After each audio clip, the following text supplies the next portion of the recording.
नमस्कार श्रोताओं, हिंदी पॉडकास्ट की सेवा में एक बार फिर आपका स्वागत है। ये पॉडकास्ट हम जयपुर से प्रसारित कर रहे हैं। आज की पॉडकास्ट का विषय है सर्दी जुखाम।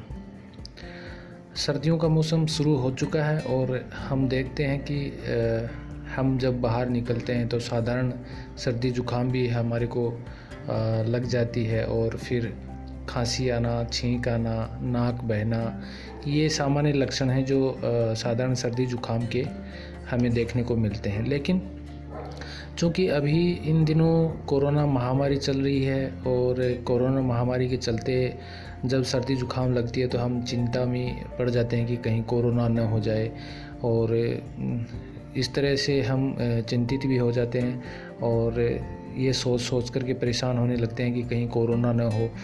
तो साधारण सर्दी जुखाम और कोरोना में सामान्यतया क्या अंतर है, इसको आज हम जान लेते हैं।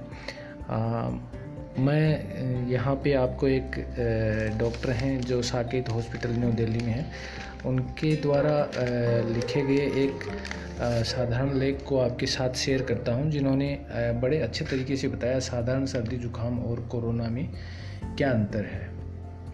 तो क्योंकि तापमान कम होते ही सर्दी, बुखार, जुकाम और खांसी जैसी समस्याएं आम हो जाती हैं, तो हम इसको कहीं कोरोना न समझ बैठे हैं, ये उन्होंने बताया है। और क्योंकि इस बार ठंड भी अलग है और कोरोना का खतरा भी है, तो दिक्कत ये है कि सामान्य सर्दी जुकाम और फ्लू तथा कोरोना के लक्षण भी लगभग एक समान ही हैं, इसलिए इनके बीच में अंतर कर पाना आम आदमी के लिए मुश्किल है।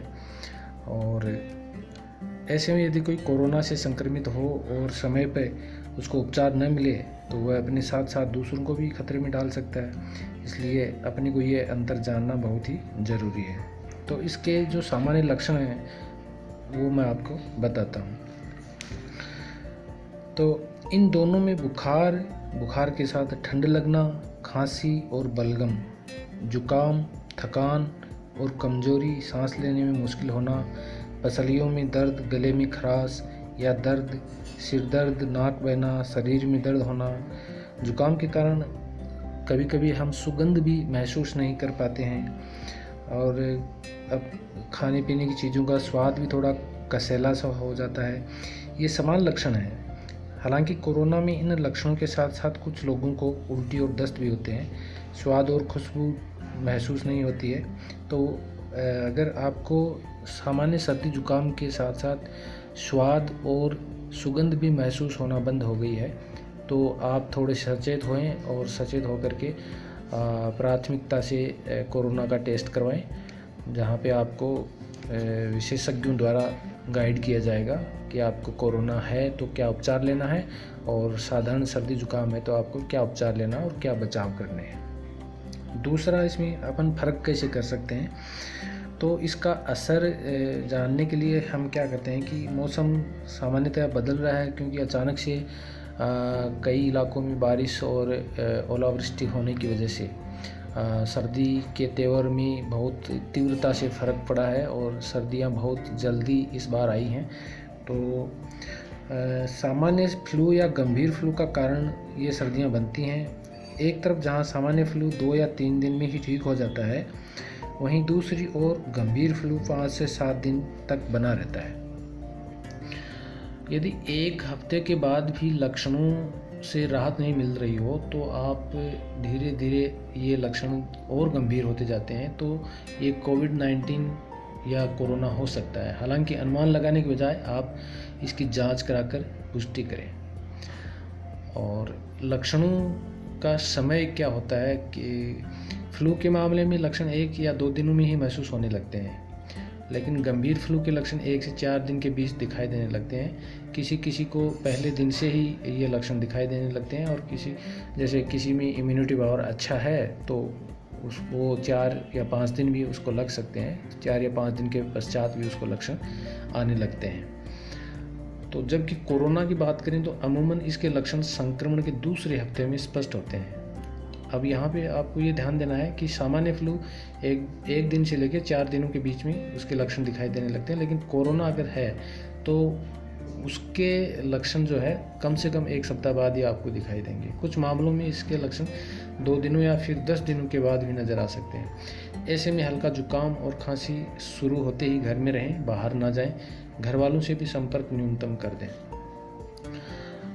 इन दोनों में ठीक होने के समय में क्या अंतर है? तो फ्लू के मामले में लक्षण 2-3 दिनों के बाद ज़्यादा परेशान करते हैं और किसी को सामान्य फ्लू में पता भी नहीं पड़ता कि कब उसको हल्की शरीर में थकावट महसूस होती है और उसका जो फ्लू है वो दूर हो जाता है। साधारण जो सर्दी जुकाम होती है वो दूर हो जाती है। लेकिन अगर कोरोना है तो कोरोना के मामले में लक्षण देर से शुरू होते हैं और धीरे धीरे गंभीर होते जाते हैं। यहाँ तक कि मरीज का स्वास्थ्य बहुत ज़्यादा खराब हो सकता है और उसकी जान का जोखिम भी हो सकता है। अब हमको करना क्या चाहिए कि इसकी पहचान कैसे हो? तो जांच से ही इस समस्या को सुलझाया जा सकता है। तो सामान्य फ्लू जल्दी ठीक हो जाता है, इसलिए इसके लिए किसी खास जांच की ज़रूरत नहीं पड़ती है। यदि समस्या को 3 से ज़्यादा दिन हो गए तो मरीज़ के लिए जांच कराना उचित होगा। ऐसे में डॉक्टर सामान्य शारीरिक परीक्षण करता है।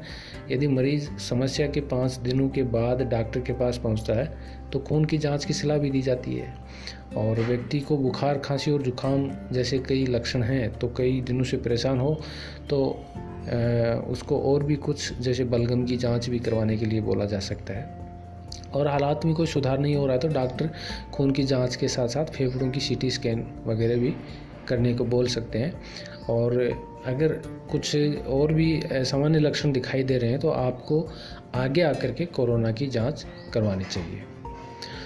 अब इन दोनों जांचों में क्या अंतर है और दोनों जांच ज़रूरी क्यों है? तो सामान्य फ्लू से ग्रस्त मरीज़ का इलाज आसानी से घर पर ही किया जा सकता है, लेकिन गंभीर फ्लू अगर हो गया हो तो इलाज घर पर संभव नहीं है, क्योंकि उसमें कुछ शारीरिक कॉम्प्लिकेंसीज आती हैं। तो अगर घर पे आप इलाज करते रहे तो हो सकता है कि मरीज़ की हालत बिगड़ भी सकती है। और इसलिए हम आपको डॉक्टर के जांच और डॉक्टरी सलाह का परामर्श देते हैं। तो डॉक्टर जांच के द्वारा दवाइयाँ लिखते हैं और जांच करने के पश्चात ही वो मरीज़ को दवाइयाँ सजेस्ट करते हैं। जबकि कोरोना के मरीज़ का इलाज लक्षणों की शुरुआत में तो घर पर संभव है, लेकिन समस्या अगर लगातार बढ़ रही है तो मरीज़ को अस्पताल में भर्ती कराना ही उचित होगा।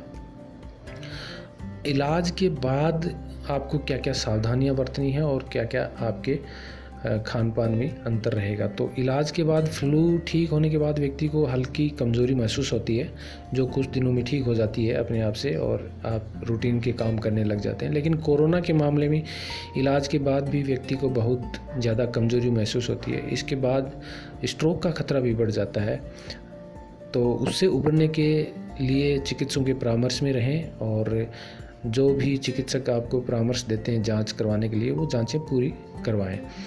और इसके साथ आपको आहार में क्या चेंजेस करने होते हैं? तो अगर साधारण फ्लू है तो आपको खट्टे फल, जो सिट्रिक एसिड वाले फल होते हैं जैसे नींबू हो गया, आंवला हो गया, संतरा हो गया, इन फलों का ज़्यादा सेवन करना चाहिए। आप सलाद के अंदर टमाटर भी ले सकते हैं।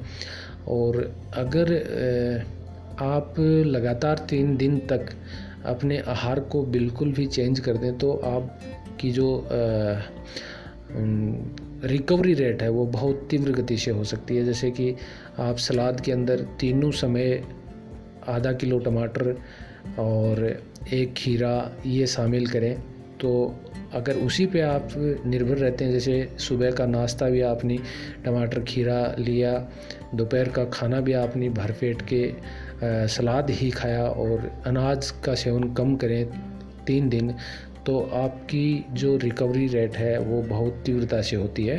तो इस प्रकार से आप इन सर्दियों में अपने आप और अपने परिवार के सदस्यों को स्वस्थ रख सकते हैं और साथ ही अपनी सेहत का ख्याल भी रख सकते हैं। तो आज की इस पॉडकास्ट में बस इतना ही, और आने वाले समय में भी हम आपके लिए इस तरह की पॉडकास्ट लेके आते रहेंगे। हिंदी कहानियाँ भी हम आपको लगातार प्रस्तुत करते रहे हैं। और अगर आप हमसे संपर्क करने के लिए प्रयासरत हैं तो मैं आपको बताता हूं कि आप हमसे संपर्क किस तरह से कर सकते हैं। तो जहां पे आप पॉडकास्ट सुनते हैं तो पॉडकास्ट जिस भी प्लेटफॉर्म पे आप सुन रहे हैं, चाहे स्पॉटिफाई पे सुन रहे हो, चाहे एंकर पे सुन रहे हो, या गूगल पॉडकास्ट, या फिर आई पॉडकास्ट, एप्पल पॉडकास्ट, इन पे किसी भी प्लेटफॉर्म पे सुन रहे हैं तो पॉडकास्ट जहाँ पे हमारा टाइटल दिखाई देता है तो उसके नीचे आप कमेंट वाला जो सेक्शन होता है, वहाँ पे लाइक और कमेंट का जो सेक्शन होता है, वहाँ पे आपको एक प्लस का साइन मिलेगा। और उस प्लस के साइन को जब आप क्लिक करेंगे तो वहाँ पे आपको एक ऑप्शन दिखाई देगा कि आप अपने वॉइस मैसेज को रिकॉर्ड करके आप हमसे संपर्क कर सकते हैं। और मैं आपको इसलिए बता रहा हूँ क्योंकि कुछ श्रोता हैं, उन्होंने हमसे संपर्क भी किया है और उन्होंने काफ़ी समय के बाद हमसे संपर्क किया और ऐसा बोला है कि वो काफ़ी समय से संपर्क करने के प्रयासरत थे लेकिन उनको पता नहीं था। तो हम आपको बार बार इसीलिए कह रहे हैं कि कमेंट सेक्शन वाली जगह पे आपको इस तरह का ऑप्शन मिलेगा जहाँ पे आप प्लस के साइन को पुश करेंगे तो आपको अपनी वॉइस को रिकॉर्ड करने का ऑप्शन मिलता है। वहाँ पे आप अपनी वॉइस को रिकॉर्ड करके और उसको सेंड करेंगे तो आपका मैसेज हम तक आएगा और आप अपनी कोई भी फरमाइश, कहानियाँ या छोटी चुटकुले, इस तरह की कहानी और हो बच्चों की कहानियाँ, तो आप हमसे फरमाइश कर सकते हैं। हम आपके लिए वो कहानी कोशिश करेंगे कि आपके लिए वो कहानी लेकर के आएँ। तो मिलते हैं फिर कभी किसी और दिन किसी नई पॉडकास्ट के साथ। तब तक के लिए नमस्कार।